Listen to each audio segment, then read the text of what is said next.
Everything was a lie growing up. We thought Diddy was safe to be around. That was untrue. He had 1,000 bottles of baby oil. That's too much. Like, how much baby oil you think you used in your whole lifetime? Right? Maybe one. Everybody's great-grandmother died, and amongst her possessions, there was one bottle of baby oil. It had that clear label because it was old as fuck, and there was still a little bit left. You know when she got that shit? When she was born. Diddy had 1,000. That's a crazy number. 20 bottles, that's one case. Right? 10 cases, that's 200 bottles. That's a pallet. Diddy had 5 pallets of baby oil in the crib. You can't fit that in the Suburban. You gotta get a box truck for that. Like, you gotta get your cars out the driveway tomorrow. I got some shit coming in. Yeah, just back it up. Go straight. Cut the wheel. Cut the wheel. Beep, beep, beep, beep. It's fucked up. It's too much. We had the cops. Somebody hopped the train, and the cops got on the train and shot everybody on the train. That's the wildest shit I ever heard in my life. They was like, if one person don't pay their fare, we fucking all y'all niggas up. Word up. You better make sure when you get on the train, everybody around you paid the fare, or you might get shot too, nigga. Fuck out of here. That shit's scary. You like, yo, you gotta pay, bro. Nah, go back through. They arrested the mayor. The mayor got indicted. What the fuck? The whole mayor's office. Everybody in the office was taking bribes. They said the school chancellor was taking bribes. How the fuck do you bribe a school chancellor? Right? You like, nah, don't teach these niggas nothing, bro. Hold me down. Fuck them kids. They said they was bribing the fire marshal. That's fucked up. Fire marshal? That's a crazy bribe.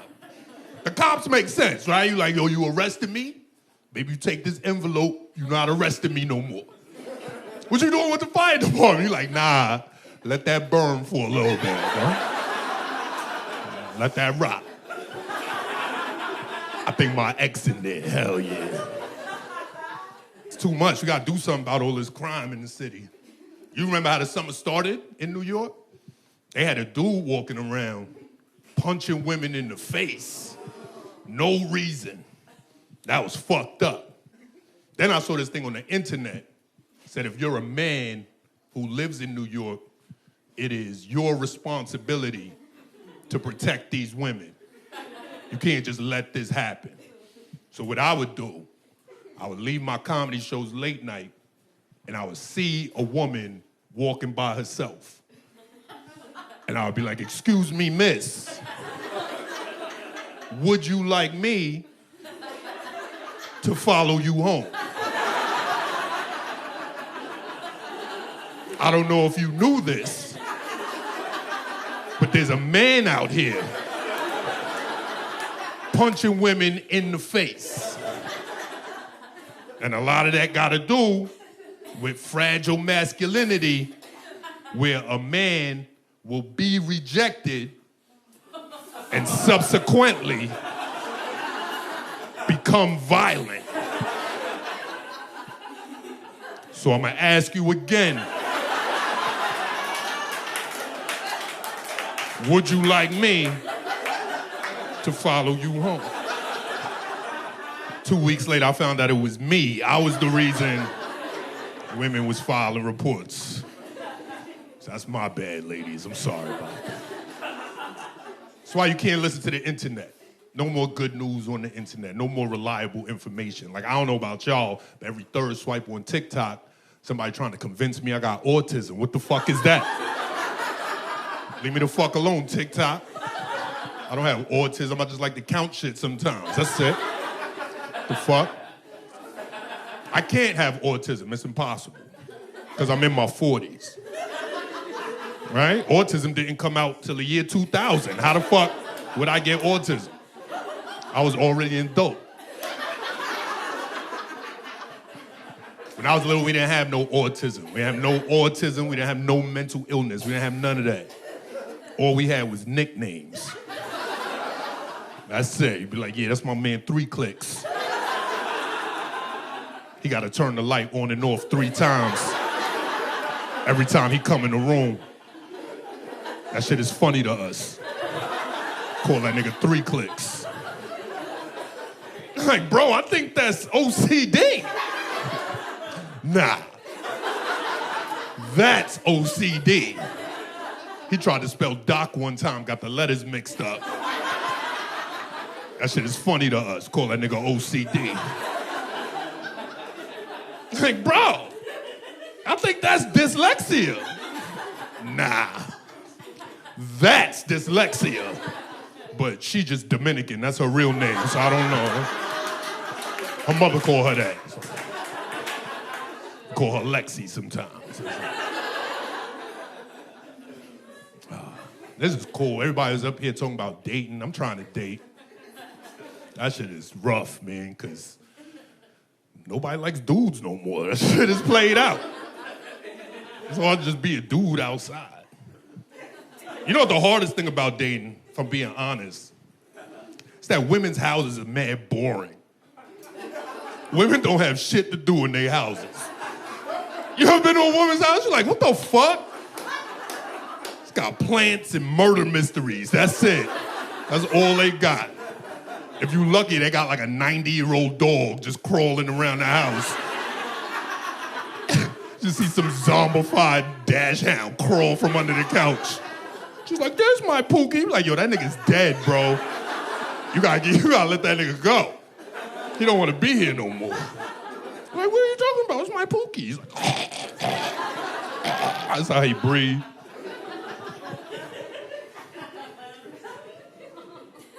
You know what's interesting about women, that they actually go to the doctor. Like, women be having mad ailments that you never fucking heard of in your life. Like, you go to a dude's house, you look in the medicine cabinet, it's like Percocets, Adderall, some fly shit, some shit you want to steal.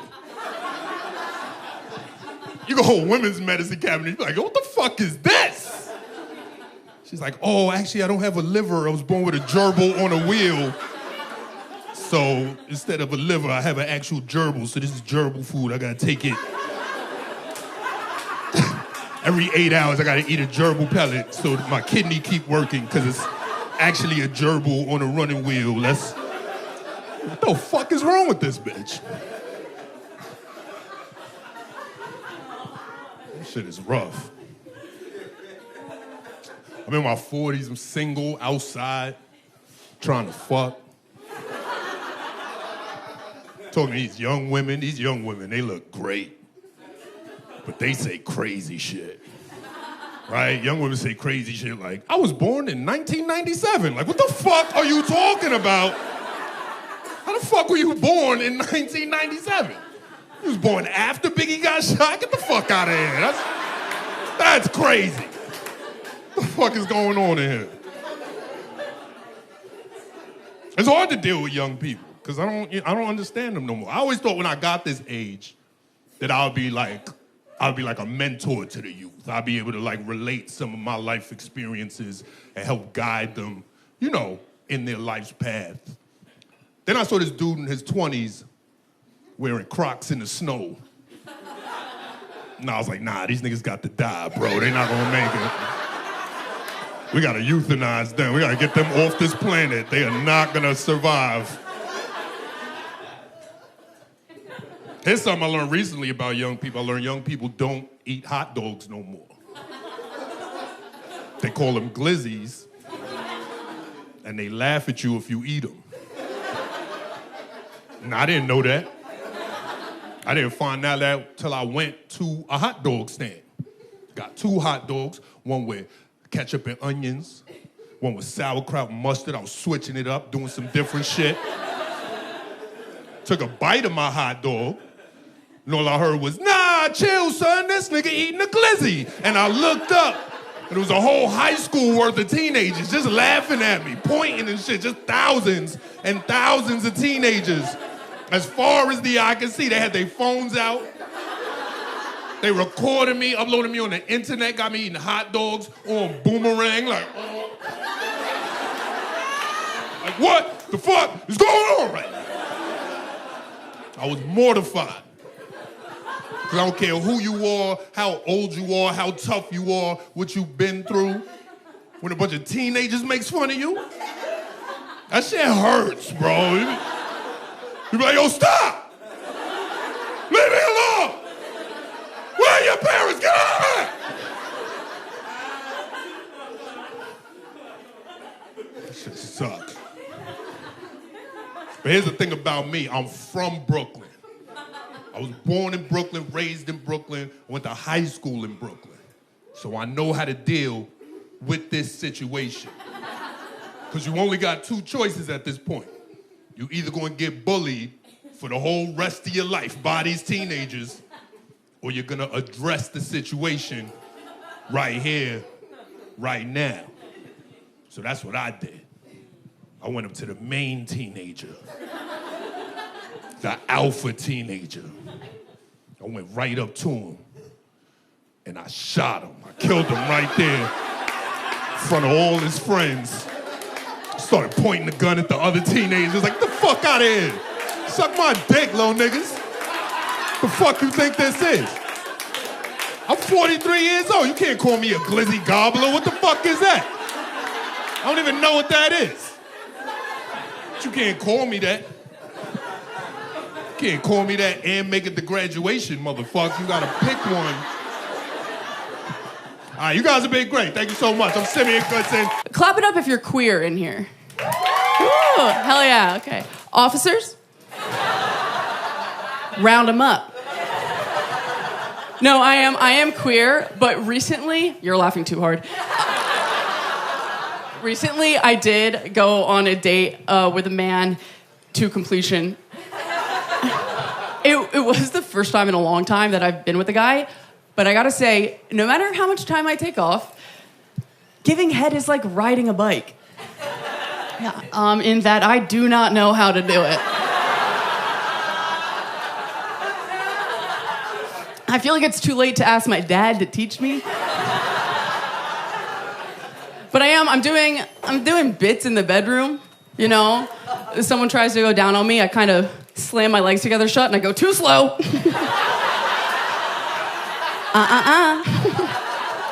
Got your nose. Or I know a lot of people like to have sex, you know, hamburger style, lying down. I much prefer having sex hot dog style with a hot dog. Or, oh my God, I know my favorite position is reverse missionary. That's when you travel to another country, convince someone to lose God. And also your butts are touching. A few days ago, I was talking to my friend, like Gold Star lesbian, and they were like, well, you know, I've never done doggy style. Or at least, I've never been the doggy.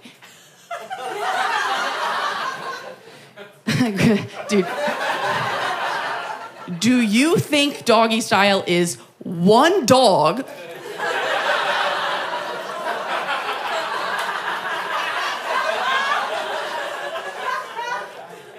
and someone will call, I don't know, Greg the dog fucker? I was like, dude, that's so degrading to think I'm not a dog. I'm daddy's little slut. Speaking of, my dad's here. No. Just kidding. I haven't told him I do this. No, I have recently started seeing someone new. And the other day we were going to meet some of his friends and I could feel him like building up a little speech. And I was like, oh, he's gonna ask to like call me his girlfriend. So, you know, I'm batting my eyelashes, twirling my teeth. I don't care. And he goes, hey, I was wondering, before we meet my friends, would you stop threatening to kill yourself so much? Which is how I found out I cannot stop threatening to kill myself so much. I don't know when, but I've been whipping that out at the slightest sign of an inconvenience. Self-checkout doesn't work at Walgreens? That's cool. I'm gonna try the one in heaven. Oh my God. Everyone in here either has had or should have suicidal thoughts. But we're like desensitized to it. I just feel like, let's say you and your friend are running to catch a train, you guys miss it, you're bummed, and your friend is like, oh God damn it, I'm gonna kill myself. You're like, yeah, no, me too, same dude. I have friends. I take the train with people. You don't get worried though, it doesn't ring alarm bells. But okay, I think you'd get worried if you were running catch a train with a friend, you guys miss it, and their reaction is, oh God damn it.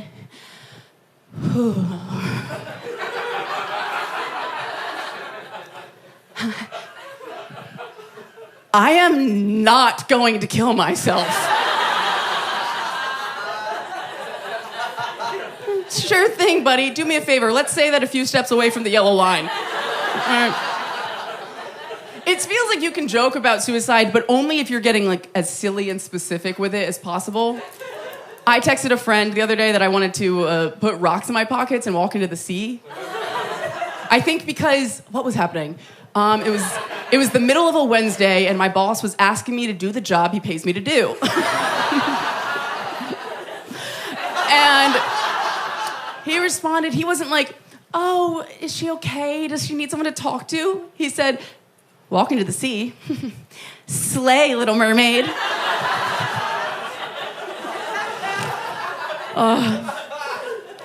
Another thing is, when it comes to dating, this is controversial, but I'm a huge fan of doing friends with benefits. And I know that's risky. I know it sounds like a surefire way to just lose a friend. I mean, I learned that firsthand. This is true. At one point in my life, I had a friends with benefits, and the friend passed away, taking with him most of those benefits. But the thing is, I've done so many casual hookups, so I'm used to playing like the game of it, because it is a game. You don't want to be the one to catch feelings, right? So you're sort of playing to see like, well, who can care the least? Who can be the most distant? So, for the other guy to just up and die.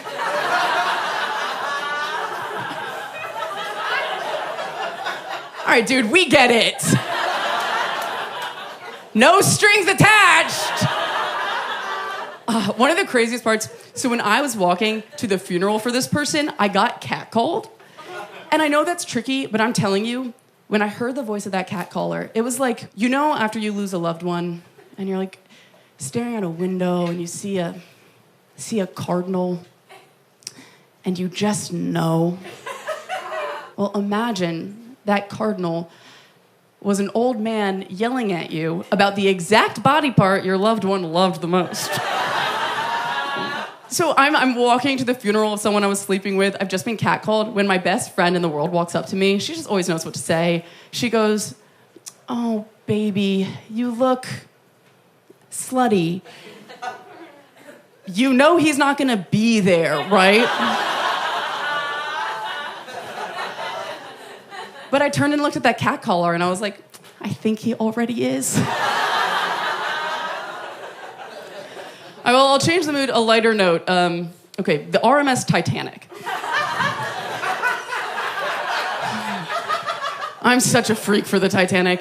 Right? And I'm not talking about the movie. I'm talking about the event. You're literally wearing a lifeguard shirt. Where were you?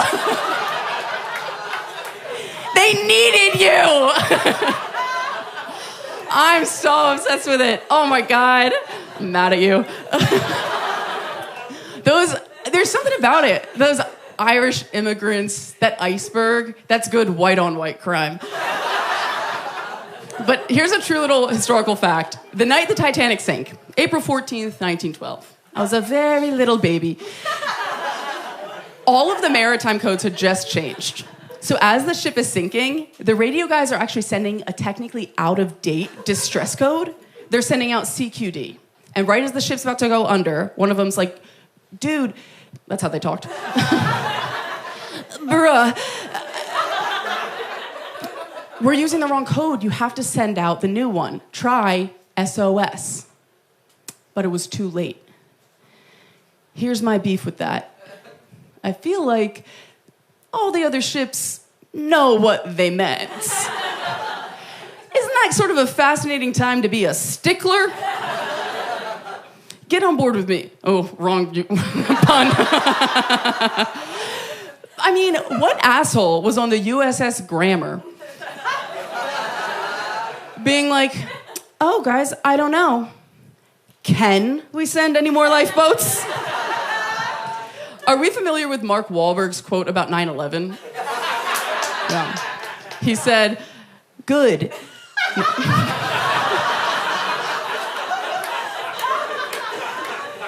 Again. If you're not familiar, Marky Mark, he has this insane quote. He told reporters, if I had been on one of those planes, 9/11 wouldn't have happened. That's how I feel about the Titanic.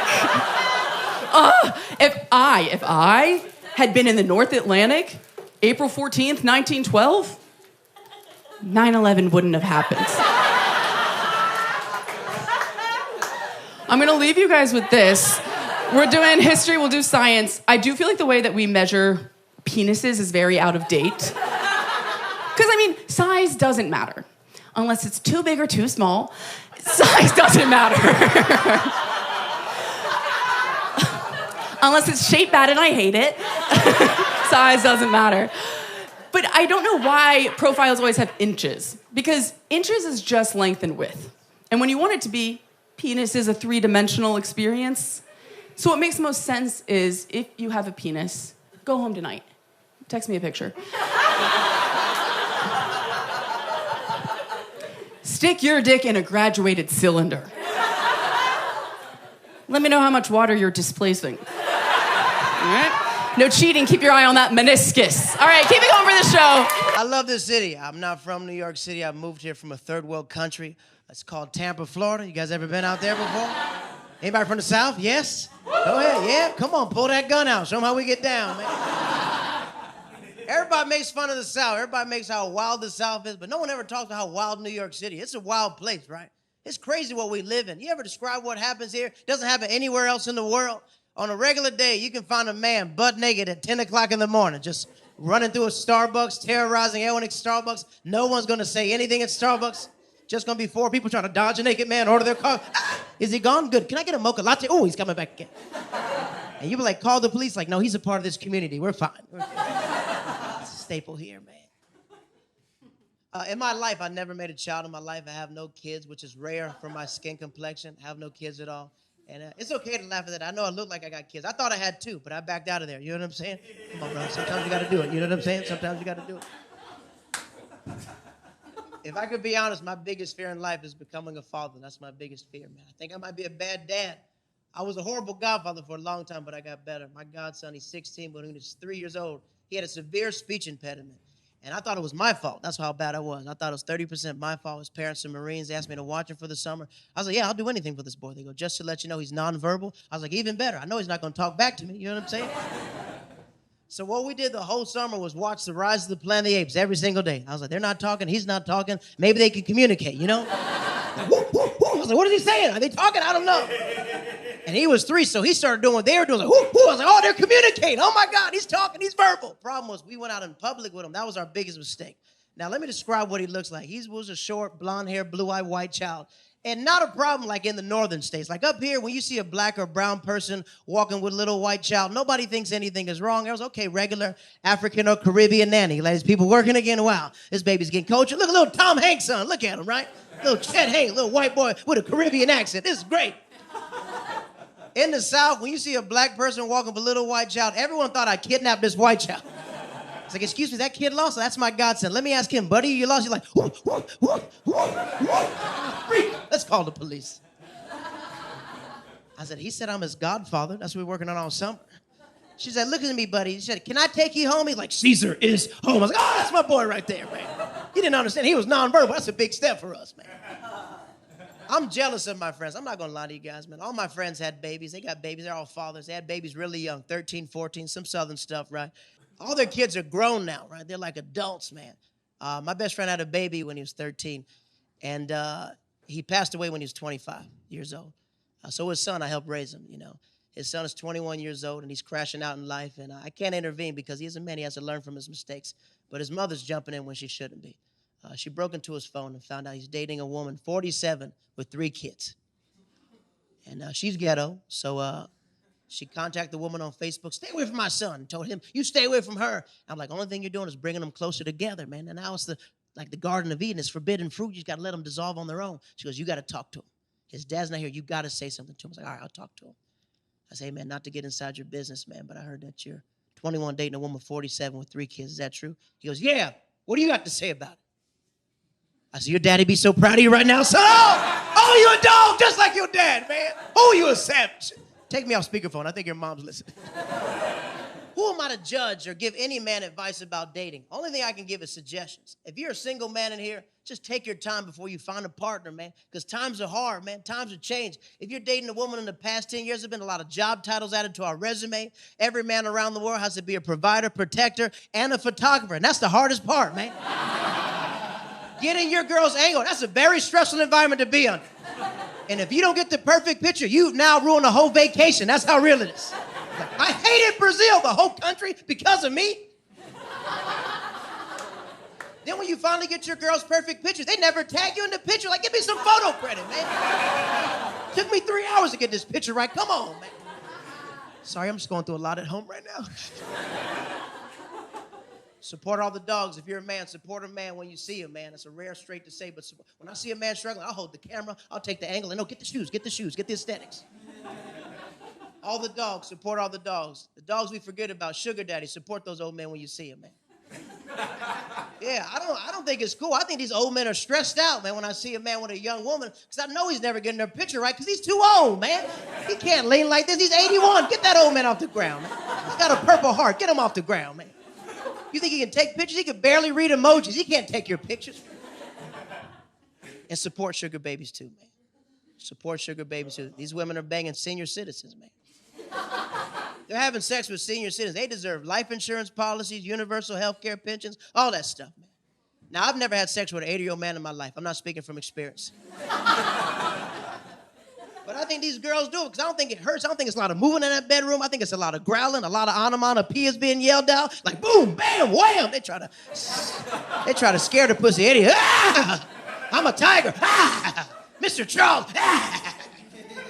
You know Al Pacino's 84 years old. Y'all know he's 84 years old. His new baby mother's 30 years old. Yeah, I'm not making up. 30 years old. Got her pregnant at 30. He got her pregnant when he was 83, right? And everyone called that woman a gold digger. And I've been like, hold on, I think she worked hard for all the gold that's coming to her, man. You were not in her shoes when she was taking dusty pumps from Al Pacino. You know what she was into. He's like, cinnamon woman, The crazy thing is he got her pregnant at 83. That's crazy. I don't think anyone thought it was possible to get a woman pregnant at 83. I don't think Al knew because he looks surprised in all the pictures when you see him. 83, your semen cannot shoot out straight. It doesn't, man. I think it sprays out like Febreze, like, stop. Got that girl pregnant with the particles. The particles got that girl pregnant. Sorry, this is a Christian show. Let me clean it up. I'm sorry. My boy has another daughter.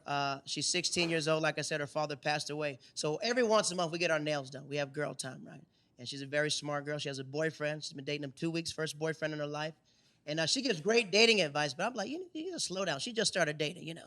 She goes, I don't want any toxic men in my life. I'm like, you're 16, slow down. And she called me a gaslighter. That's what she called me. And I'm going to be honest, I didn't know what a gaslighter was at the time, so I was like, ain't nothing wrong with my car. I got gas in it. I don't know what you're talking about. It's a Toyota Camry, 2012, but it got good gas. You know? This is what she said to me. She makes great dating advice. She goes, the problem with men in society is that men don't hold other men accountable. That's why they say reckless stuff to women. She got me on that one. My group chat is crazy right now. You understand? She said the problem with men never tell their friends the truth. They let men walk around with lies in their head. I was like, that's me as well, you know. I lie to my friends all the time because I think it's hilarious. I think it's funny. I like them crashing out in life. My boy asked me for dating advice. I give him the worst advice ever. Because you think I should ask my boss out? Yeah, ask your boss out. She hired you. She definitely wants you. Yeah, go ahead. At the holiday party, dance up on her when they play Nelly. It's the time, man. Go ahead, man. You're definitely going to get a promotion, brother. She goes, if you love your friends, you should tell them the truth. I've been telling my friends the truth this year. I've been losing friends a lot. My best friend, he got upset with me because I called him ugly a couple months ago. Yeah, but I felt like I had to tell him he was ugly. I felt like I had to. He was like, I'm ugly. I said, yeah, I felt like life should have taught you ugly. I don't know why I got to be the first one to tell you this. You should have known that. Let me explain something. He's been with his girl for 19 years. They've been together since the 6th grade, and they broke up 5 months ago. And I told him as a man, as a friend, get back with your girl, make it a 20. You guys are destined to be together. Because I'm freaking done, man. I'm moving to New York City with you. I'm about to be killing this city. I haven't been single in 19 years. These girls are going to be all on me, dog. I said, listen, my brother.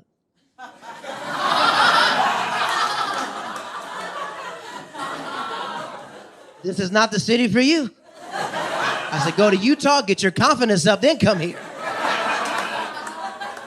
There is a lot of pretty people in the city. Don't think you're going to hit the ground running if you're a 4 in your state. The credits don't transfer, brother. Slow down.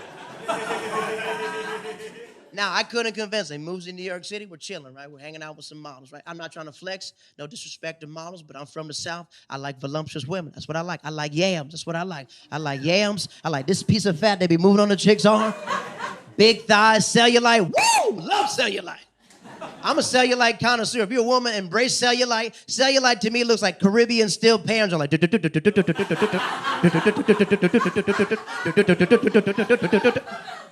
Beat it like a Trinidadian when I see them cellulite pants.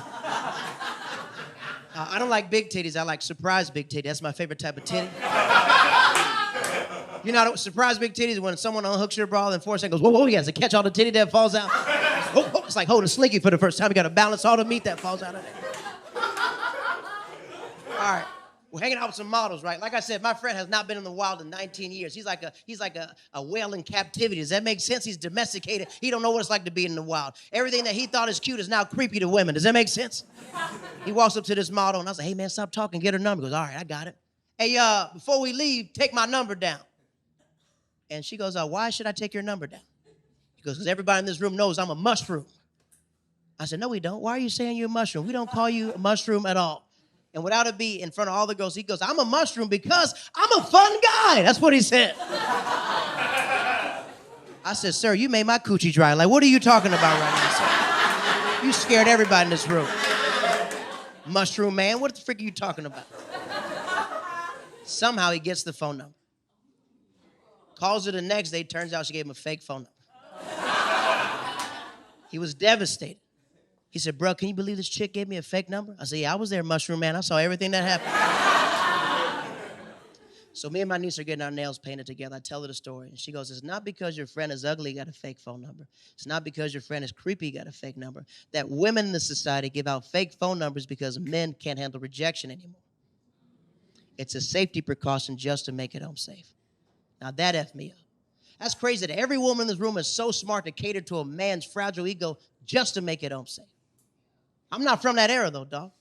I'm from the era when women called you ugly. I remember those days.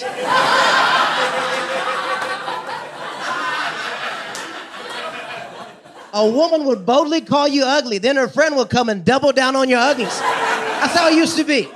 You could be dancing with a chick and her friend like, nope, get away from her. No, she doesn't want to dance. You're a loser and you're ugly. You ugly loser.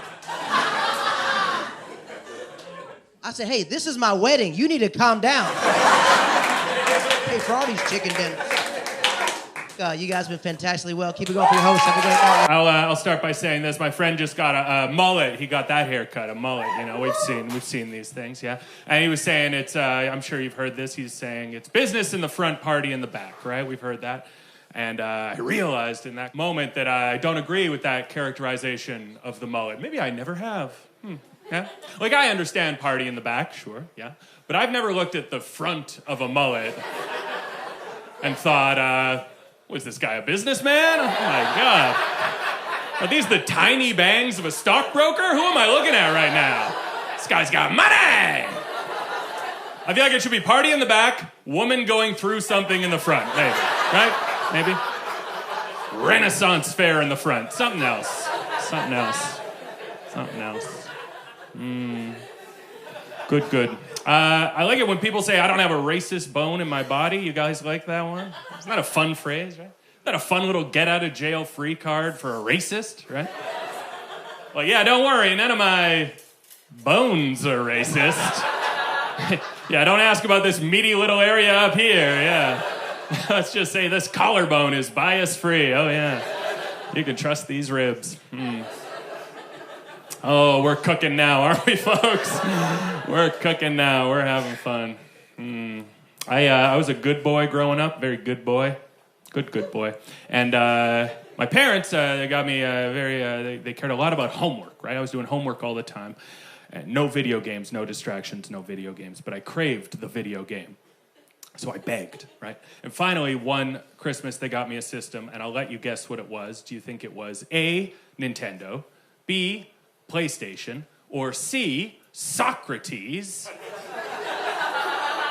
the educational console for young learners? What do you think? C, Socrates. Oh my God. And what a system it was. This system had everything a young boy would want. Spelling games, math games, the list ends there. It was just a terrific time, right? It did have some great games. Like, what's the greatest video game of all time on 3? The greatest video game of all time. 1, 2, 3. Socrates Multiplication Countdown. Exactly. Oh, you pronounced it weird, but I knew what you meant. This game, you had a certain amount of time to solve a basic math equation, and if you ran out of time, you got a bit more time. The goal was to learn. The goal was to learn. You guys drinking tonight? Y'all having drinks? Yeah. Good. But be careful, right? You got to be careful, especially if you're mixing your drinks, right? You got to be careful. You got to do it in the right order, right? That's why we as a society have come up with clever little rhymes to help us keep it straight so we don't get sick, right? Like beer before liquor, you've never been sicker. Liquor before beer, you're in the clear. Helpful rhymes to help us navigate the night, right? Keep things straight. Of course, there's more to the rhyme. We know that, right? Beer before cider, awaken the spider, right? Cider before beer, no spiders appear. We know that, but it's just helpful to remember if we want to do the night right? Keep things smooth, right? Right? Beer before rum, the spider will come. Yes, he will. He will. Rum before beer, the spider not here. It's easy. It's just helpful. You know, you just keep it straight, have a good night. Safe night. Beer before wine, it's spider time. The point is, you gotta drink beer last, unless you want to meet a little someone I like to call the spider.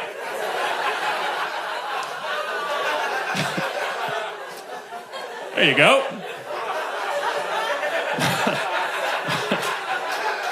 And people say comedians don't weigh in on the issues anymore. Philosophers of our time. I quit drinking last year and immediately started smoking cigarettes, which is like a hard pivot to explain to people, but I'll try. Basically, I found out that alcohol is the second leading carcinogen in North America. And I don't settle for second, you know what I'm saying, brother? Yeah!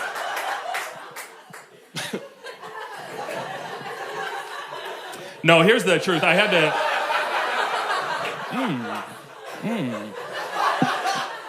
No, I had to stop drinking because I kept blacking out. And then one night I came home and I wet the bed. And my girlfriend, at the time, was in that bed. Oh, baby, was she in that bed. And my pee spread through the bed as she woke up in my pee. And she was displeased, as girlfriends will be. And I will say this, sexually, we were a bit of a conservative couple, you know. Like, I don't know if she was into golden showers. I never asked. But I know now for a fact that she hates golden baths. One more time. Give me one more time. Yeah! Good. Fun times. Fun times. I wrote some new jokes that I know I shouldn't do tonight, but I just want to. Do you guys want to hear my impression of a cute Trump supporter? Want to hear that? My best friend won. All right, that's it. That's all. That's all. That's all. Do you guys want to hear a joke that's been bombing all over Brooklyn? Do you want to hear that? Yeah? Oh, tonight's the night! You know that band Earth, Wind, and Fire? Yeah? So here's my impression of Water finding out about that band, okay? You guys are going to love this. Water finding out. You guys started a band? That's it. That's all it is. Crowds all over the city have agreed. Not enough to the punchline. Must be more. What else shall I tell you about? I don't know. I'm not a kinky man, you know. I'm not. I'm pretty vanilla in the bedroom, you know. Probably the kinkiest thing I do, and it's like embarrassing how, I don't know, whatever. I'll say it. So it's called Piggy's Delight, right? And it's probably pretty self-explanatory from the name, right? But I'll explain it. Basically, I tape my nose up like a little snout, and I wear a curly-Q tail, and I get in the slop, right? You know. So I'm rooting around in the trough alongside the other piggies. There's many of us, right? And we're all looking for Mother's special apple, right? And who's that behind us? You know that's Mother, right? And she's barking orders at us like, find the apple, dig faster, don't look me in the eye. And we're all trying to earn Mother's special blue ribbon because then we get a night alone in the bed with Mother. No touching. But aside from that, it's mostly missionary-style sex, you know? So, like, that's probably the kinkiest thing I do. Did I mention I haven't been doing comedy recently? Because I feel like that's really coming across. I was a good boy growing up. My parents, they wanted me to learn an instrument, you know? And so I was like, yeah, I'd love to. Sounds good. And so they said, do you want to learn the guitar or the cello? So I chose the cello because I'd never heard of it. And it turned out to be just the perfect choice, you know, because then I became a teenager and all my friends were in like rock bands, punk bands, and wouldn't you know, people were always clamoring for a cello, you know? They were always looking, how do we get a cello in here, you know? Such a versatile instrument, the cello, you know? The number of times you find a cello hanging on your friend's wall when you go over and you say, hey, you mind if I pull this down and play some long, open tones? Would that kick this party up a notch? A little you know? In high school, guys would sit around a campfire, right? And some guys would pull out an acoustic guitar and be like, hey, who wants to hear some Wonderwall, you know? And all the girls would come closer, you know? And I'd be sitting nearby with my cello like, oh my God, it's like shooting fish in a barrel. If these girls like Oasis, they're gonna love Funeral March in E. Here we go. Here we go. I quickly turned on the cello because I was a fan of pop punk and emo, you know? That's what I got into heavily. And I want to leave you with a little bit of an education because I figured out how to write an emo joke, right? And I want to share that with you. How to write an emo song, I should say. The joke is, okay, we're starting again. We're starting it all over, from the top. I'm going to fuck that. All right, all the way from the top. Oh, baby! Yeah! All right, cracked. We're cutting this out. No, okay, here's, I'm gonna teach you how to write an emo song, right? And I'm gonna leave you with that. So here's how you do it. All you have to do is write lyrics about the tools required to sing an emo song. And then, of course, you sing it in an emo way, right? So for instance, this pen that writes these words, this page on which I write, this chair that holds my weight, but where are you? So that's an emo song, right? Like, that's a pretty good emo song. You list the tools. Then, of course, you get to the chorus, you play with that. I write your name. I write your name. I use a pen to write your name. Right? And there's the twist in the joke. It was actually Screamo all along. Oh, my God. If you're not familiar with Screamo, that's emo's angrier cousin. It's the exact same as emo, except there's one extra band member, a raving animal they keep caged at the back of the stage, who only comes out during the chorus to paraphrase the lead singer, right? I love you forever. Forever means every day. Okay, Jeremy, get back in your cage. I'll see you at the bridge.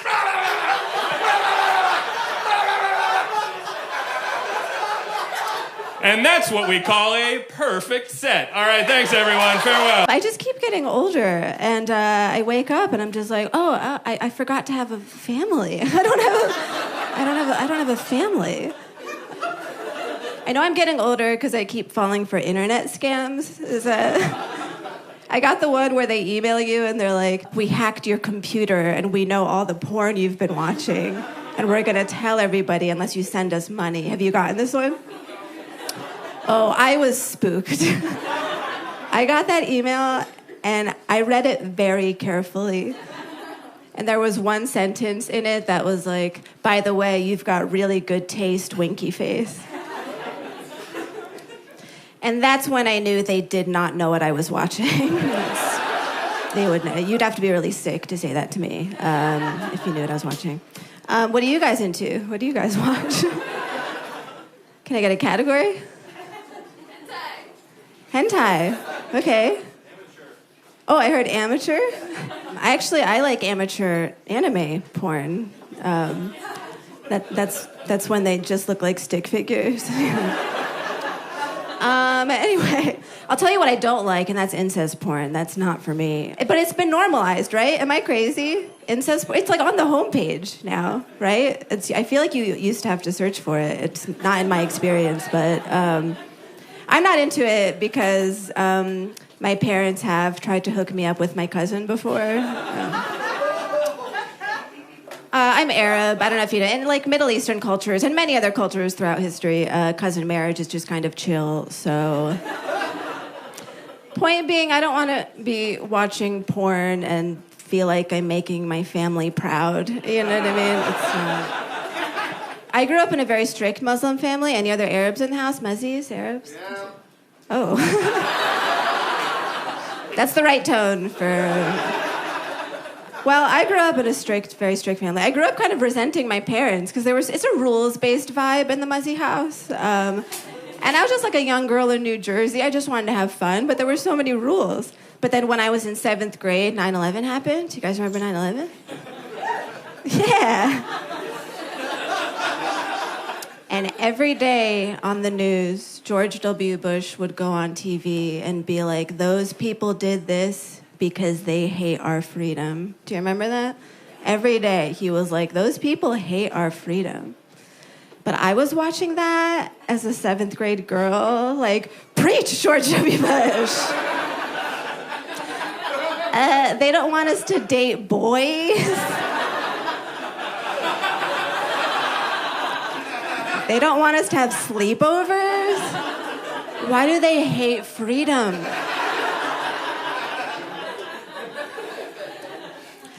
And, like, obviously I was too young to, like, get 9/11 and, you know, like, oh, the military-industrial complex proliferating the Middle East for resources under the guise of spreading democracy. But I think it's really nice that I was probably the one Muslim in the world after 9/11 that was like, George Bush gets me. I was a big Bush head back then. Any Bush heads here tonight? Take that any way you want. Anybody? The best part about aging is Bush acceptance. I used to be very self-conscious about it. And now I just let it go. And the only time I, like, meticulously trim now is when I go to see the gynecologist. Because, like, they went to medical school. They earned my respect. You know? It's the only time anyone with a degree is down there, and so...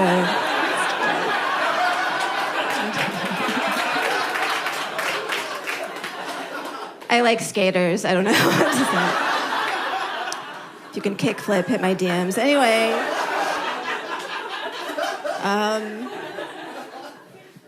Oh, I should have asked, is anyone racist here? This is a safe space. Do you guys know the slur for Arabs? Okay, I'll just tell you. The slur for Arabs is sand, N-word. Yes, this is the slur for Arabs, sand, N-word. That's fucked up, right? It's fucked up that I can't even say my own slur.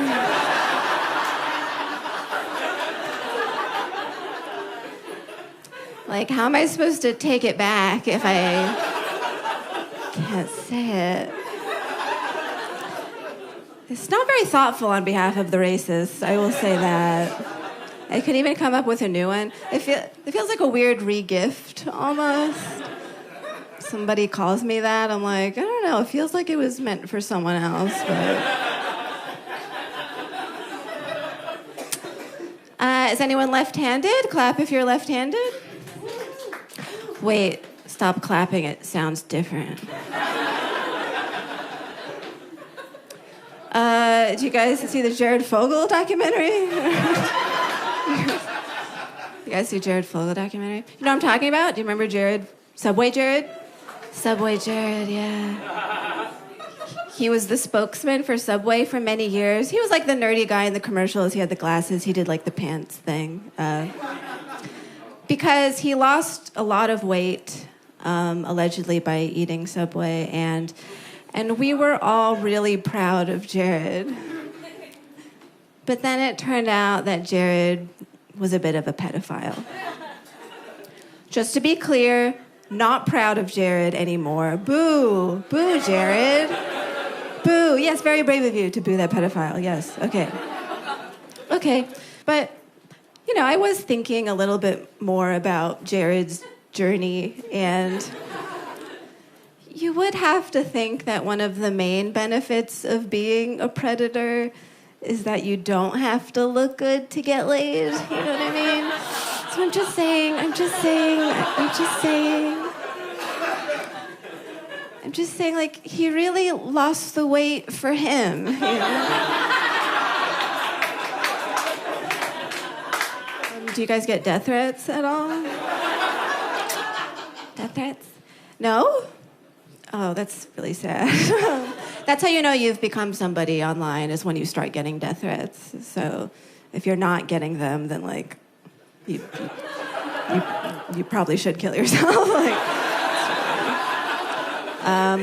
Well, I get them, and it's really weird to get a death threat from a stranger, especially when they're very young. There's very young people on the internet, and they're willing to say really terrible things. I've had to ask myself questions I never thought I'd have to ask, like if a 15-year-old DMs me and says, "I'm gonna rape you," and then I respond, "You wouldn't know what to do." Is that like legally sexting a minor? I don't really know. Anyway. Okay, I'm just gonna end on a quick, I'm just gonna go. But I'll talk about politics first. I don't know how you feel about the news. I don't know if you've heard, but I have some good news for you, because I know some people who are psyched that Trump won, and it's not who you're thinking. What I'm about to tell you is 100% true. People in Japan love Donald Trump. And the reason why, it's such like a fun Freakonomics reason, people in Japan like Trump because the translators there are too polite to translate the terrible things he says. Yeah. So when they watch him on TV, they're getting this like fictional, sanitized Trump, and they think that guy is cool. Isn't that fascinating? And I couldn't stop thinking about that, and I was like, oh, maybe that's also why Japan allied with the Nazis.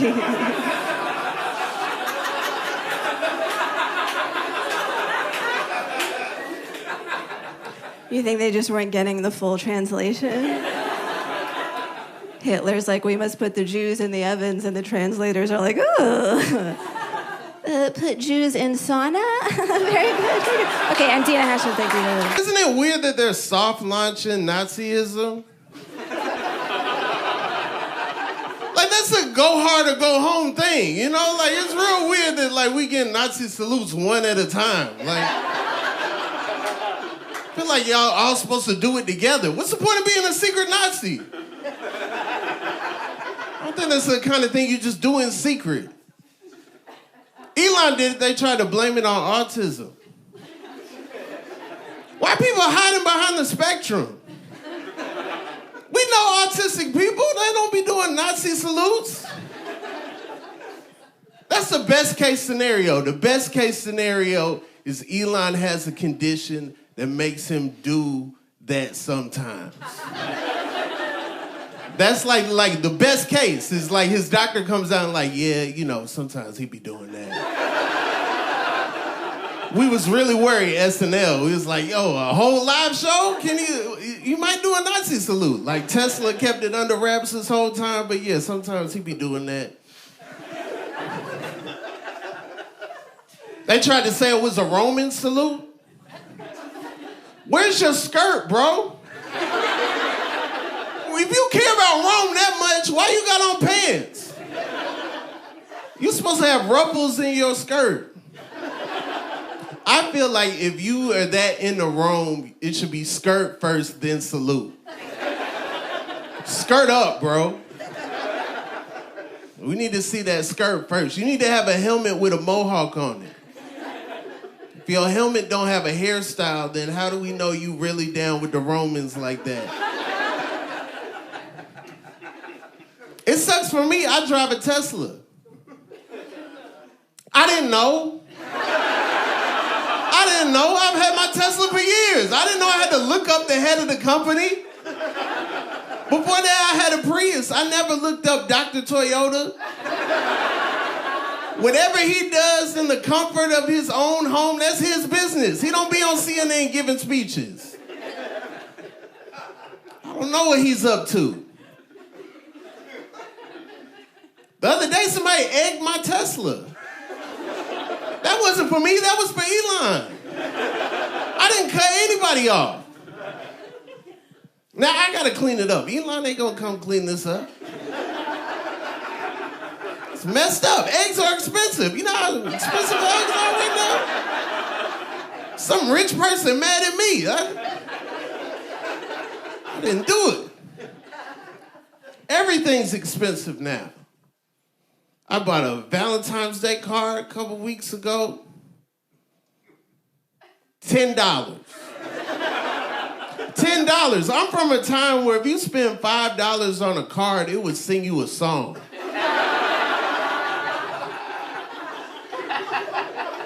Now they want $10 for a card. Millennials won't even care about cards like that. We'll give you an e-card. We'll be like, yeah, I'll put your information on this website. Happy birthday. I gave some website your data, but you know, yeah, I hope you're doing well.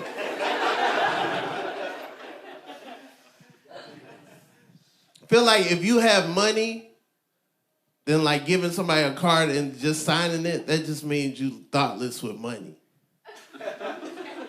No card thoughtless. Blank card thoughtless with money. Like you gotta go in on that card. They give you a blank page, you gotta make that page go crazy. If you're not expressive, you gotta draw a picture. You gotta do something. That's your time to shine. They give you a blank page.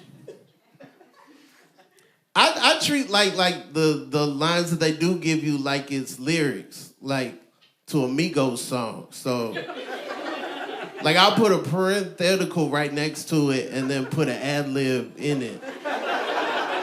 Like the car would be like, you mean so much to me, and then I'll put, to me. So I'm going in on my card.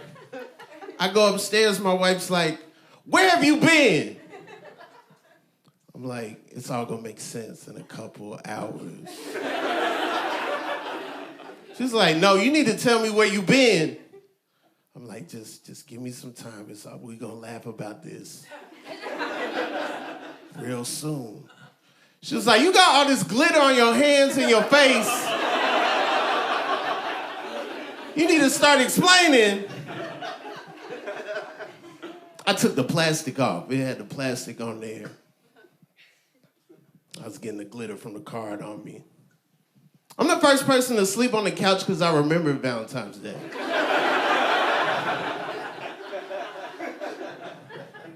Glitter's wild. Like that's just the dust they had on whatever they was working on. And then one day they were like, yo, let's sell the dust. All this red debris, put that in a jar. We could sell that too. There's people like, yo, give me a glue stick and some of that debris. I'm gonna make this card nice. I'm gonna go in. I hate when people be like, man, I don't trust science. then you're a scientist. That's how it starts. That's all they doing. I don't trust this. Then they try it over and over and over and over and over again until somebody's like, I think we got it. That's all science is. How do you not trust trial and error going back years and years and years and years? People tell me, I don't trust science. I'm like, you need to get in there and start doing some experiments. Get you a beaker. Get you a graduated cylinder. Get you a triple beam balance. People always be like, I don't trust science. I do the research. That's the past, bro. Get in the present. I don't trust new science, though. Like some of these new things that come out that haven't been tested yet, I don't trust that. Like, I don't trust some of these weight loss drugs. Like, I'm not making fun of anybody who the doctor told you, hey, you have some health conditions, you need to lose weight, and maybe this drug will help. I'm not making fun of anybody with that situation. I'm just making fun of the people who show up to the doctor like, give me the big head, small body. I'm ready. Give me the big head, small body. Either make my head bigger or my body smaller. I'm ready. Bobblehead me, doc. What do I have to say to you to get the big head, small body? Come on.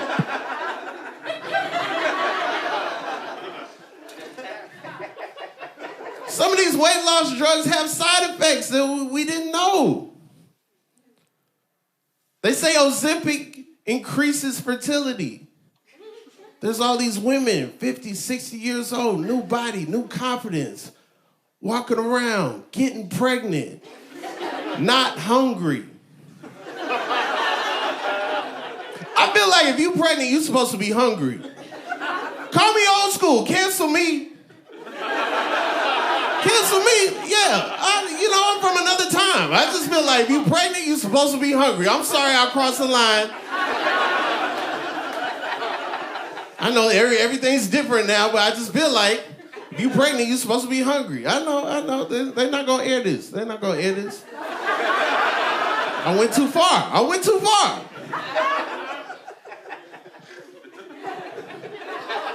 You know who's not scientists? Nick Lachey and Vanessa Lachey. They're doing all these experiments and they are not scientists.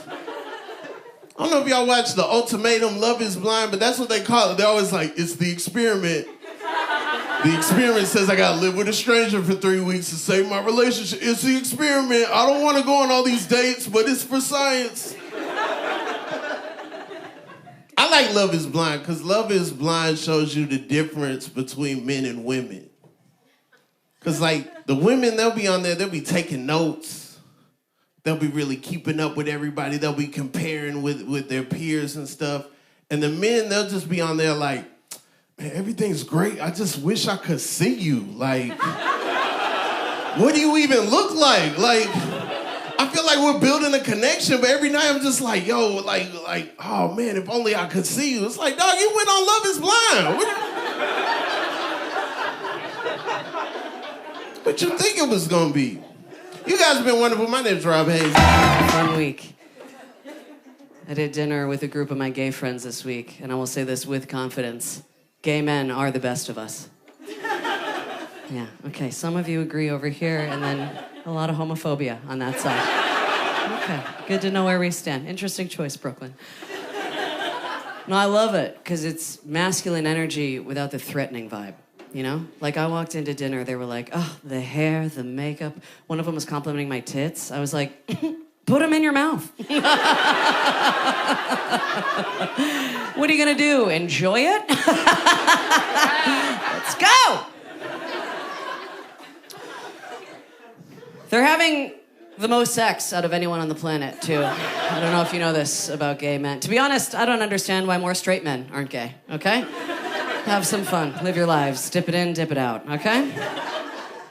But they were telling me about one of the apps they use. I'd never heard of it. It's called Sniffies. Have you guys heard of this? No. So I heard one yes, and I give you permission to speak during my set, and you were told not to. Who's the person that's heard of Sniffies? Right over here. How would you explain it? I feel like a lot of people from Grindr have been on it, but it's like that Okay, yeah, I'll take it. Thank you for really taking your time with that. I love that. I love that. Thank you. You're right. It's like Grindr on crack. It's unbelievable. It's a hookup app. It's less of an app, more of just a map. It's a map that you open on your phone. It geolocates you and whoever else has the map open in your immediate vicinity. It's the Marauders map from Harry Potter, is what it is. It's just a little mischief managed, and here we go. It's pretty unbelievable. But I was thinking about that and like how proud the original map makers of the world would be, knowing that this is where their creation had come to. Because they were all gay, no doubt. Bi-curious, at least. Are you kidding me? Cartographers, sailors in the 1400s. Women weren't even allowed on ships back then because it was considered bad luck. And that is the gayest thing that I've ever heard in my life. Just no women aboard this vessel! They'll bring bad weather and misfortune. Thomases and Williams only.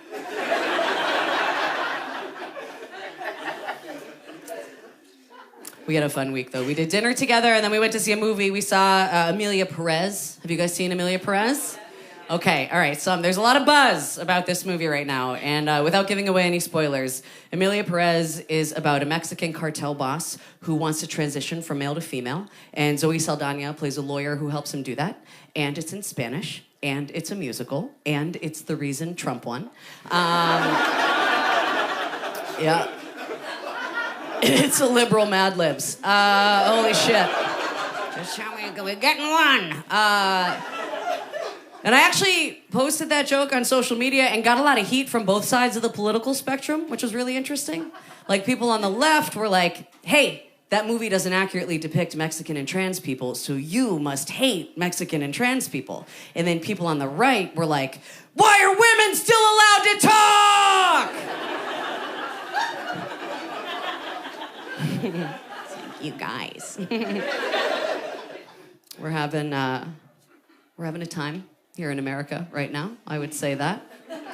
Having a real time. Anyone else feel like this country is about to absolutely implode?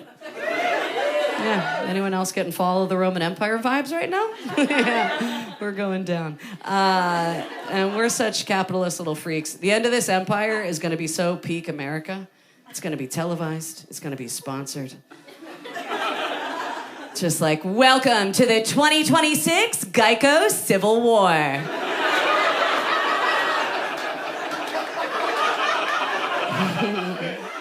Halftime show by Lady Gaga.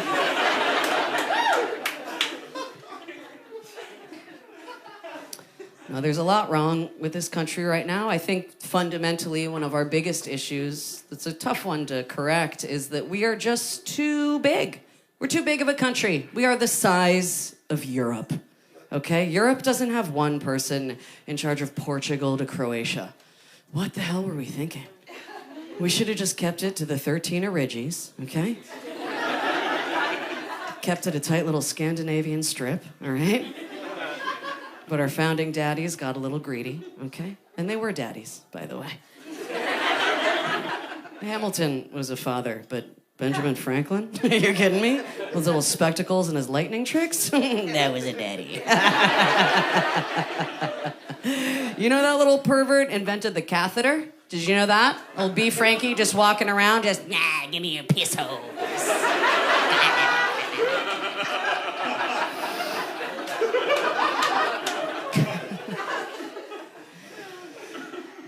We're just out here. It's too goddamn big. Too big. I think another issue we need to tackle immediately is our news. Our news cycle has gotten pretty out of control. Do you remember when the news just used to be the news? Just one show. One program. 7 p.m. every night. I'm Tom Brokaw. This is what happened at the day and time that it happened. Where did that go? We have transitioned into a 24-hour interpretive dance of just the worst shit you've ever heard in your life. Unrelenting. Our news right now is a Russian gymnastics coach from the 80s. Just brutal. Just more, war, famine, a Kardashian, eat Timothy Chalamet.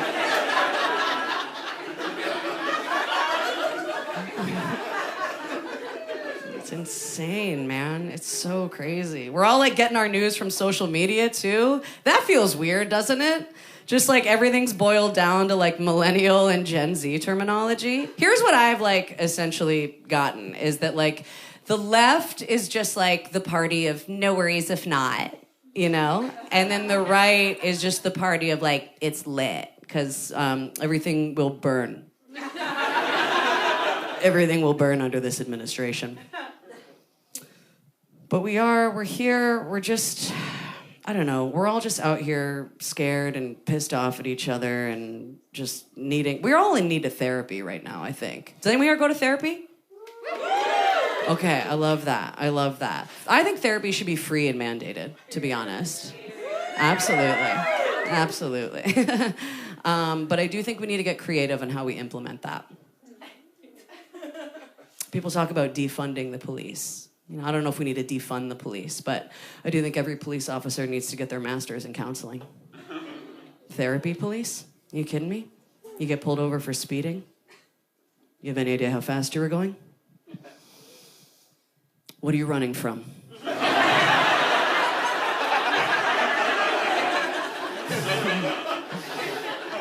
When's the last time you made eye contact with your dad?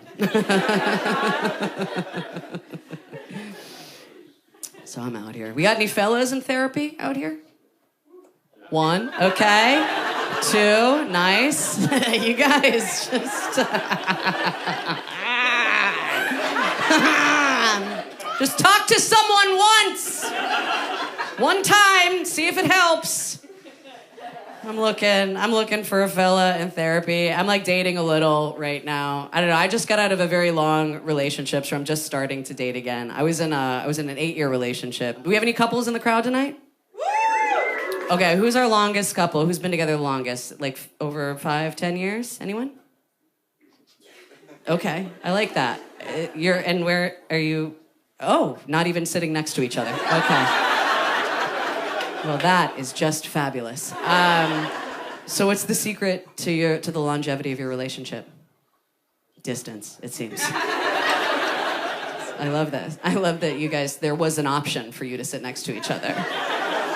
And you both said, not tonight. Not here, not now. It's wild. I'll tell you, it's wild going from a long-term relationship to dating again. Because in a long-term relationship, it's a beautiful thing. You get to develop this trust with someone, this bond. You get to bring your full self, flaws and all. It's really amazing, you know?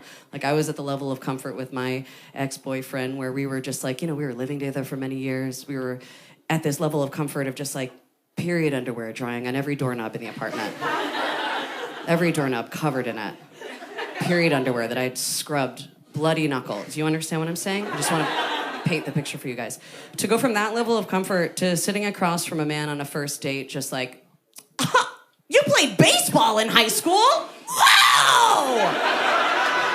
You guys are a lot of fun. Thank you so much. I'm older. I know y'all can't tell because black don't crack. But, right, so I'm older. Like, I have a 31-year-old. Fuck that. Anyway, right? So my friends are passing away and like for nothing. Like for nothing. These motherfuckers taking a nap. You know what I'm saying? I am from Brooklyn in the 90s. You know what I'm saying? They used to get shot. Like this motherfucker. They dying from hypertension and diabetes. This is crazy. Motherfucker take a nap. My friends just passing away, and so now I'm realizing we're living in a dash, right? There's a birth date, and then there's a death date, and the dash is all this shit, right? And I'm like, oh, I want to do so much stuff in a dash. So I'm in Scotland, and and I'm walking around, and my damn Wi-Fi is spotty, but I don't give a fuck. You know what I'm saying? I don't care. So I'm walking around the rich parts of Scotland because I just feel the queen in me. My last name is McLean. I know this, like some of these motherfuckers is my peoples. You know what I'm saying? Some of these, you know, your daddy people. You know what I mean? Your daddy people. You know, but. You know, you fuck with your mother family, really. Your daddy people, you act like them sometimes. Okay, anyway. So I'm in Scotland, right? I'm in Scotland. I'm walking around. I see this guy, and he is gardening. And I'm like, yeah, So I go into his garden, right? I go into his garden. I'm talking to him about hydrangeas and shit. You know, I'm just saying stuff to chat him up. He had bad teeth. He was tall, but he was, white. And I was like, this is going to be great because he invited me to his flat. It was in a rich place. He was like, I have this flat, and if you come up, you'll see the great, skyline of Scotland. And I was like, all right, cool. So I went up there, walked 300 old staircase. It was so amazing. And I'm thinking to myself, like, if he kills me, this will be the best shit ever. You know what I'm saying? My friends is dying from taking a nap. Like, I would be in Scotland at a strange man's house. Maybe he'll behead me. You know what I'm saying? I would be so famous. I would be so famous. In Scotland, they would name Fringe after me. They'd be like Fringe Onika Festival and shit. I stuck my head out his window thinking like he would behead me. Nothing happened. He just kept explaining fucking Scotland. He gave me a recipe for haggis. I said, shit. I kept saying, I got vagina under these pants. Because like I said, how did I get so old? I'm not in danger. You know you can age out of rape. Did you know that shit? I'm in a strange man's house in a strange land. I'm safe as shit. How am I safe? This is crazy. I walked down them fucking stairs. I was pissed. I said, nothing happened. No abduction. You know that shit? I'm tired of paying my bills. Nobody took me, nothing. Just, damn. Just went home. That was crazy. It was a fucked up experience. I said, how did I get safe? This is crazy. And I know why. Because I don't Kegel. I should Kegel, but I don't Kegel. I just don't like the pelvic. I just don't do it. And the only time I do it is when I hear the word Kegel. And when I hear it, then I'll do it, right? All the men like, what is she talking about? It's like lifting your pelvic floor up. Oh, it's like a pussy pull-up. It's like a pussy pull-up, and I could do it, but I don't do it until I hear the word Kegel, and then I do it, and then I'll be like, why are you not Kegeling? You don't have to go to the gym to Kegel. You could just fucking Kegel. I have peed on myself once or twice, but I should Kegel. It's because my bladder is connected to my Wi-Fi, but as soon as I gotta go home, I'm like, God damn, shit. I could be Kegeling. Are you Kegeling? How many? I know, right? Like 20. You're like, God damn, you're trying to do double time. I see your forehead, like, okay. Shit. I just Kegel, but I don't Kegel.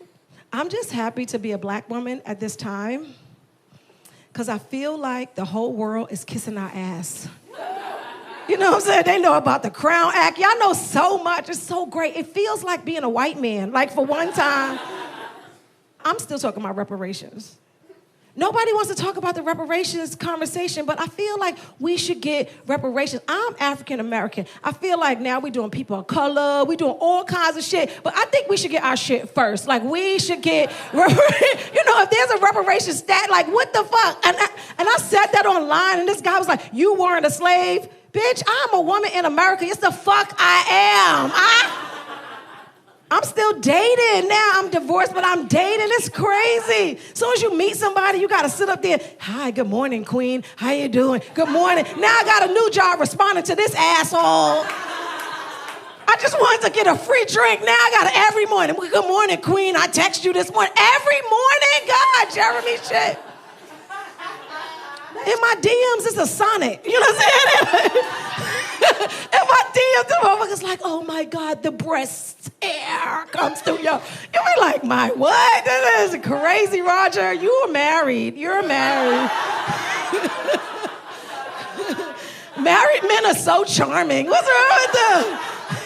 They never say no. What's wrong with y'all? Get out of here. What is wrong with you? Get your ass out of here. I love my wife, but I like the shit out of you. What? What is wrong with your poor wife? And she's gonna sit up there and, have a whole post to my loving husband with his kind eyes. And his deep pockets, bitch. And his deep pockets. All right. I wanna do sprinkle, sprinkle. You know the sprinkle, sprinkle lady? Oh my God. Woo, I did it all wrong. You know what it is? I mismanaged my vagina in the 90s. That's what happened, and now I had no idea. I had no idea that vagina was so valuable. I didn't. The younger it is, the more valuable it is. It's like Epstein built an island, right? It wasn't for 40-year-olds. It wasn't for 40-year-olds, you know. Could you imagine if he built it for 40-year-olds? We'd be like, you ain't gonna be fucking me every day. Where's my shows? I gotta get chips. I mismanaged my vagina. I didn't know. You had to wait for your frontal lobe to develop. I was already married. I had 2 kids before my frontal lobe developed. I was special needs. I didn't know you had to wait for your brain. Nobody told me that shit. I was in community college. They was like, you know you don't really have your brain. Really, bitch? I don't have capacity. This is bullshit. I would like my vagina back. My name is Onika McLean. Thank you. Feeling good. My girlfriend and I just made 12 years together. That's pretty good, right? 12 of them. That's a long time, 12 years. That is a long time. I sent her a dick pic, like, pretty recently. She was like, yeah, I know. I'm like, come on, dude. I tried to spice it up, so I sent her a picture of my best friend's dick. She was like, yeah, I know. Oh, we're goofing around, folks. What the hell? Come on, dude. She's cheating on me with a good friend of mine. What the hell? No, she's white as hell. So she's like a true crime lady. She loves true crime. And I watch it with her. That's like compelling television. I just don't think normal people need this information in their heads. You know, like, did you guys notice when a woman gets murdered, 9 times out of 10, her husband or boyfriend did it? Do you guys know that? Oh, okay. Well, fuck me, I guess. Every woman in here was like, yeah, dude, we know. We study our natural predators. We know that. I didn't know that. That's terrifying. So we've been together for a long time. So if something happens to her, I'm automatically the main suspect. Boo, stinks. I hate that because, like, with that knowledge in my head, I could never react naturally if something did happen to her. You know, if I came home and she was dead on the floor, my first thought would be like, I got to get rid of this body. Like that. There's no way I avoid prosecution. There's no way. My 911 call would even be suspicious. I know the language too well. A normal call would be like, oh my God, I don't know what happened. Just send someone quick. I'd be like, yeah, we got a mid-30s female down. Blunt force trauma to the back of the head. Her boyfriend's the obvious suspect, but he would never. He's like a pretty chill guy. Oh God. We've been together for 12. We've lived together for 10. We're not married. People don't like that. Mostly married people. They just want you to get married. Get married, you piece of shit. I'm miserable, you be miserable. Just do it. I think people just want you to live your life the way that they're living their lives. I think that makes people feel more comfortable when they know that you're playing by the same rules that they're playing by. Does that make sense? Perfect example of this is when I got my girlfriend pregnant, before anybody even said congratulations, first thing they said, she has to stop drinking. She can't keep drinking. It's irresponsible. I didn't drink when I was pregnant. None of my girlfriends. It's not true. Women can drink when they're pregnant. Not that big of a deal. My girlfriend drank the entire time that she was pregnant, and we didn't have any complications during the abortion. It was fine.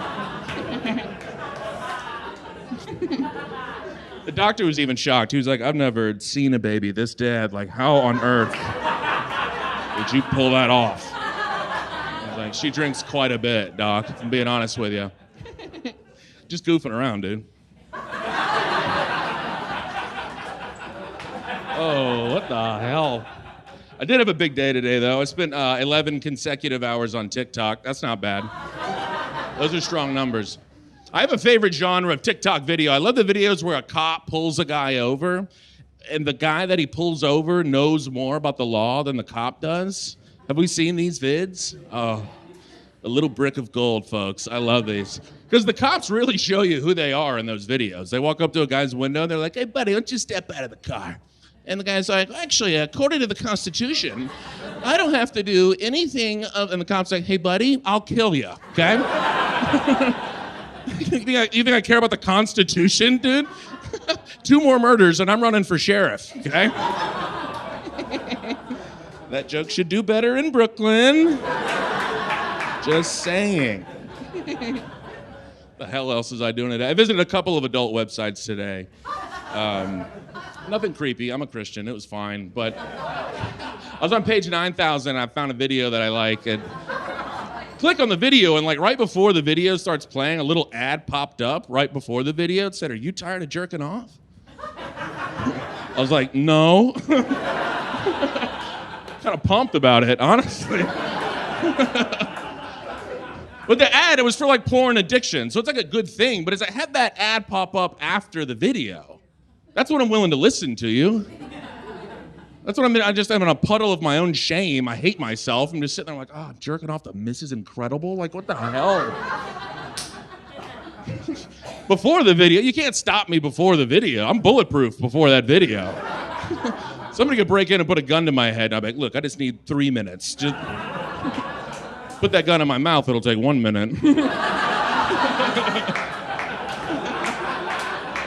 Oh, man. You ever jerk off with a gun in your mouth? I'm Tim, by the way. Yeah. Goofing around. I don't know. I moved around a lot as a kid. I lived in 7 different states before I was 14. Don't do that. Not good. Everybody thinks it was because of the military. It wasn't. It was just bad parenting. That's all it was. I was in 4th grade. My dad was like, hey, buddy, you enjoying your new school? I was like, yeah. And he was like, well, pack your shit. We ride at dawn. I moved from upstate New York to southern Louisiana in the middle of my 8th grade year. So it's a pretty seamless transition in my life. South is different. It is different. You hear some of the stereotypes. Unfortunately, some of them are true. I'd never heard somebody say the N-word before I moved to the South, ever. I was in Louisiana for 1 day before I heard somebody say that. I was like, God damn. Like, they just let the governors say that on TV? That is an insane campaign promise, my good man. Jesus.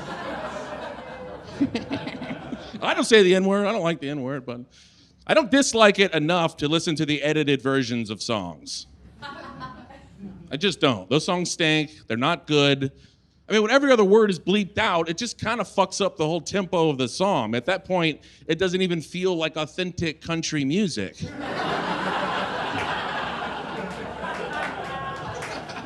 Oh, just goofing around up here, dude.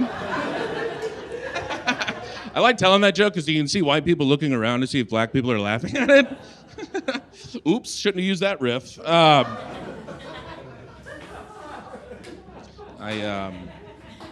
did when I moved to New York. Clearly, everybody tells you like New Yorkers are assholes. I moved here with like a full heart and an open mind. I was like, I bet they're not. I bet they're great. Not true. They're assholes. Most of them. I've been in New York for 3 days. I was sitting on the subway. This guy next to me just flat out refused to give me a sip of his Gatorade. I'm like, buddy, you just opened it. Like, what? All right, man. Gonna pop a 32 ouncer on the train and I can't wet my beak? Like, what the hell is that? I'm not cool enough to live here. I'm just not. Everybody here is like on the cutting edge of like fashion and culture. This is as cool as I get right here. I popped this sweatshirt on. I was like, I look sick as hell right now, dude. My big plan to be cooler, I was gonna get my favorite quote tattooed on me. Thought that was gonna be pretty sick. Went to the tattoo artist. He's like, yeah, man, I could do that for like $800. I was like, oh, okay. I guess I'll just remember it then. I don't need these 2 Chainz lyrics on me right now anyway. What the hell else is going on? Oh, I was the birthday boy recently. That's good. Yeah, no. It doesn't feel good. Getting older is odd. Like, I just turned 27 years old, and that's just like one of the... Fuck you guys. That... Some of you look concerned when I said that, honestly. Oh, no. Oh, he's been through a lot. I'm in my mid-30s. I'm falling apart. My body sucks. You got to try in your mid-30s. You got to try to keep it tight. I'm exercising again. You got to do that. Exercising, though, you know, it's got its pros and its cons. Like, pros, you look better. Cons, you live longer. I don't love that. I want to look better, but like, at what cost, really? You know what I mean? Like, I'm not suicidal, but I certainly wouldn't fight for my life. You know when someone dies, then everybody's like, he fought like hell. If that was me, they'd be like, boy, he gave up immediately. My grandfather's 95. Every time I see him, he's like, I don't want to be here. I'm like, same, dude. Same. Hate it here. My grandfather died shortly after I wrote that joke, which is like a bummer because he was like my boy. He wasn't just like grandpa. So I was pretty broken up about it. But then the inheritance money came through, and I was like, it was his time to go. Thanks for the new shoes, Grandpa. That's me bragging that I inherited $87. Goofing around. All right, you guys are fun. I'm Tim. Have a good night. I came out as queer kind of young, and there wasn't a lot of media I could connect to. Like, it was pretty much just Katy Perry's song, I Kissed a Girl, and I don't believe her. The one other thing I had was the TV show The L Word, which I started watching relatively young because I wanted to know like what being queer even meant. And there's a scene where two of the lesbians, the L Word is lesbian. Two of the lesbians are having sex in the shower. And one of them gets up and goes to the toilet and starts peeing. And then the other woman gets out of the shower and gets on top of her, and they start having sex while she's peeing. And I remember watching this and being like, is that what we do? Do I have to do that? The answer, of course, is that you don't have to. You get to, right? I live with two straight men because I'm an ally to their community. They're bro-y, but like the exact amount of bro-y that I can handle, which is that when you meet them, you can immediately tell that they are straight, but you can also immediately tell that they have never caught a football. You know? We do a lot of cultural exchange in our house, you know? Like, I show them a clip from Keeping Up with the Kardashians, and I explain that I think Kendall Jenner is gay. And then they show me like a video of a whale exploding. Recently, one of my roommates turned to me and said, hey, have you heard about serving cunt? Kind of the way someone asks you if you've heard about Jesus Christ. But like, that's what living with two guys is, you know? Like, we're exposing each other to things we otherwise would not know about. Like, I'm a cute girl in my 20s. I should know about, like, Glossier and Margaret Atwood. And suddenly, I know a lot about animal attacks. And I don't mean the basic stuff like Harambe. No, if you want to know more about the 2007 San Francisco Zoo tiger attack, come talk to me after the show. Yeah. One of my roommates made a joke about the kind of pornography where women get trapped in washing machines. Do we know about this? Okay. I did not know about this, and I had follow-up questions. I was like, that seems so specific. And he was like, not that I watch it, but it's not that specific. And I was like, really? Are they custom building the machines to be big enough? Because what I thought it was this.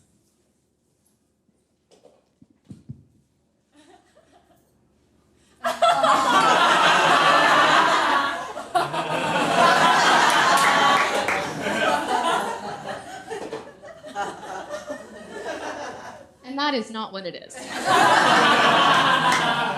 No, it's a woman bent over with her head trapped in the machine, which is so much less whimsical. And, you know, at the start of the conversation, my roommate was very much like, I've never seen it, I just know what it is. But then he started saying stuff like, at the beginning of the videos, they act so trapped. But then later, they pull their head out like it's easy, which really disrupts the narrative premise of the film. So I think maybe he's seen some of it, right?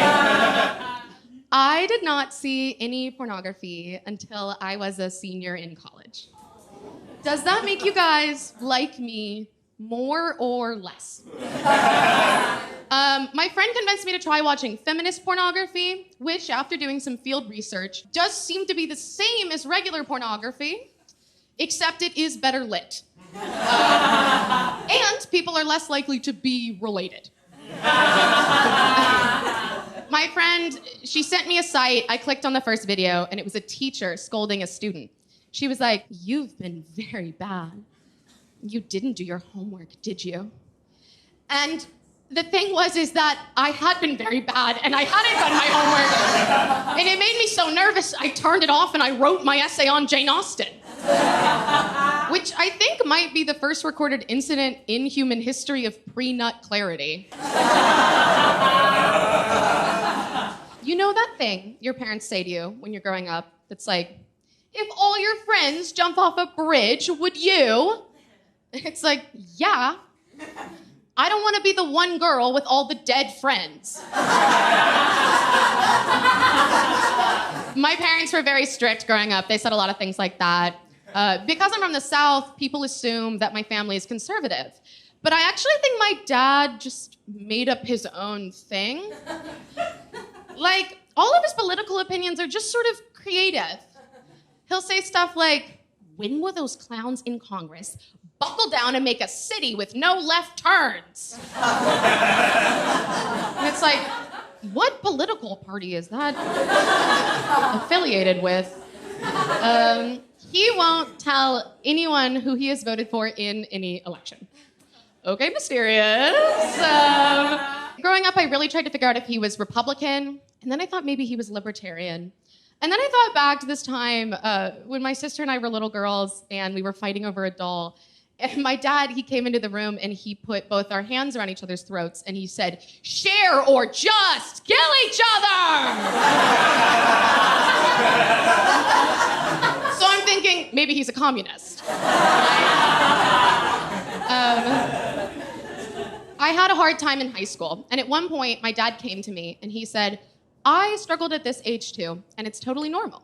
And he didn't normally share things like that with me, so I was moved. I was like, "Wow, what happened?" And he said, "Oh, I got it into my head I was God's chosen one." That is not super helpful for an eating disorder. I asked my dad to go to therapy with me because, believe it or not, it's hard to have like a perfect relationship with someone who thinks he might be God. The family therapist's name was Dr. Amanda Gay. That's her real name. And when I asked my dad if we could go see her, he said, "Oh, it's odd that she goes by her first name, Dr. Amanda." And I said, "What are you talking about? Her name is Dr. Gay." And he said, "Oh, I thought that was her specialty."